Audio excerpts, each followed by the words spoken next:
How to fix keeps dropping call in Samsung Galaxy A36. So let's start the video. First of all, reinsert your SIM card. After reinsert your SIM card, then restart your device. For restart your device, press and hold power button and click on restart. After restart your device, then open settings.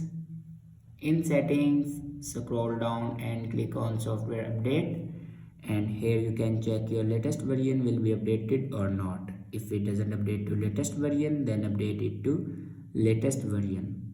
After updating a latest version, then go back and click on general management, and then scroll down and click on reset.